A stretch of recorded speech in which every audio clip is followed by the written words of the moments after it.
Well, folks, you've just found your way to another episode of HoppiesTV.com, where the topic today happens to be one of the proudest names in the shooting sports industry, Hoppes number 9.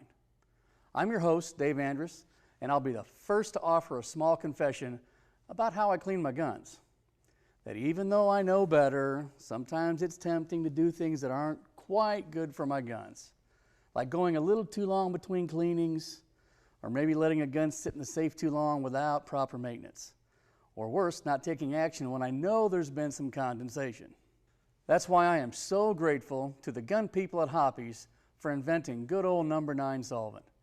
Because for more than 100 years now, that sweet smelling stuff has been making up for those occasional lapses in judgment, and in fine fashion.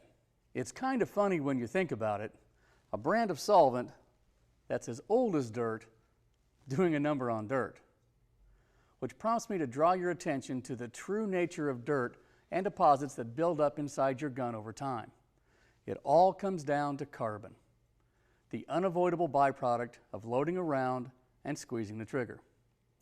It gets into the very pores of the metal inside the bore, bonding there, and generally making a mess of your prized firearms, not to mention your accuracy. You can't prevent carbon buildup, but the happy news is you can obliterate it with our old friend, Hoppes number 9. Let's get down to the meat of the issue using this Remington 308 as our subject. I've got it situated here in my Kolpin sight vise gun mount, which has also made a name for itself as an aid on the range and as a practical tool for minor gunsmithing. But first, a pop quiz. What's the very first thing anyone should do before cleaning their firearm? That's right. Make sure the darn thing is empty. That's for the safety of you and for those around you. I'm serious. But now, just for fun and a little extra insight, let's take this Hoppes bore light and take a gander inside the barrel, just to see what a genuine mess we have. First step, make sure my bolt has been removed. I'm going to activate my bore light, position it in the end of the barrel, muzzle end, take a look. Oh my. So then, with the gun secured in the vise, I'm going to position my Hoppes Universal Bore Guide right here in the breech. I do this to prevent metal-to-metal contact between the rod and the rifling. Plus, it's a great way to keep solvent from accidentally dripping into the action. Got my rod here with a Hoppes phosphor bore brush threaded onto the end. We dip the brush into my Hoppes number 9 solvent like so.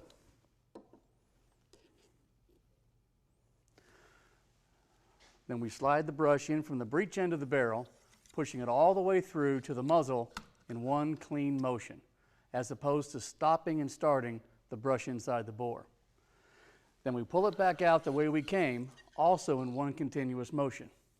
Now we can repeat this process a few times just to make sure we've got everything inside busted loose. Man, I love that scent. It's almost better than aftershave. Now it's time to switch out the bore brush for a slotted tip. But as I do that, let me point out that a good alternative to the traditional bore brush is Hoppes Tornado Brush, the one built with a spiral wound design featuring stainless steel loops instead of bristles. Either brush gets the job done, and both can be washed up afterward.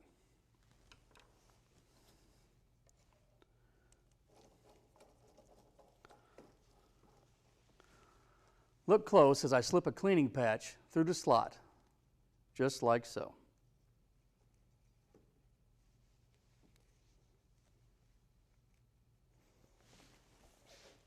Now it's back to the breech, where we can run that cloth down the bore again in one clean pass. And then back out again. You take out that dirty patch and put in another.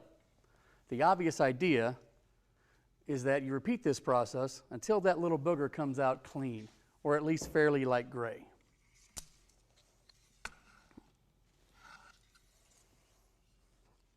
Now this might require anywhere from 4 to 8 passes.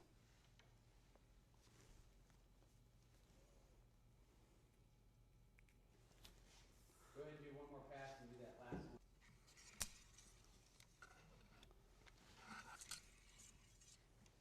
Ah, see? The clean patch tells me that Hoppe's number 9 has done its job, just like it has since 1903. Of course, the gun care people at Hoppe's have come up with a few new ideas since then. For instance, competitive bench press shooters take advantage of Hoppe's semi-auto solvent, which does a superior job of removing copper, powder, and lead fouling. Our friends of the black powder persuasion sing the praises of Hoppe's number 9 Plus because it doubles as a powder solvent and a patch lubricant. And for those of you who are always on the lookout for the latest gun cleaning technology, I would be remiss not to mention Hoppe's Elite Gun Cleaner, which uses a formula originally developed to clean F-18 fighter jets. Shifting focus back to a much more humble machine, it's time to apply a thin coat of lubricating oil to the bore. After all, a very good cleaning removes all the oils you put in there before. So just grab yourself another clean patch, put it on the rod. By the way, I should mention that today I've been using Hoppe's one-piece carbon fiber rod, my personal favorite because of its interchangeable rods and handles. And most importantly, because it prevents metal-to-metal contact inside the rifle bore. Just put a few drops or so on the patch and then run it through the barrel. Just once, mind you. That's all you need to get a fine coat of oil that'll help reduce friction, wear, and prevent corrosion. The next little trick is something you probably already know. Hoppe's number 9 lubricating oil can also go on the exterior of the gun and on all the moving parts. So feel free to put a light coating on any metal surface you see fit, all over the place. And don't worry about doing damage to your stock, because Hoppe's number 9 oil, you need not be careful. It can't hurt a thing. I'm sorry to say it, folks, but that's the end of our conversation today about Hoppe's number 9. Except to say that for well over 100 years now, people have been trying, without success, to top the performance and reliability of Hoppe's number 9. Guess that means our old friend is here to stay, doing its job and helping guys like you and me keep our guns in shape. I don't know, kind of sounds like a legend. Thanks for watching. I'm Dave Andress for Hoppe'sTV.com.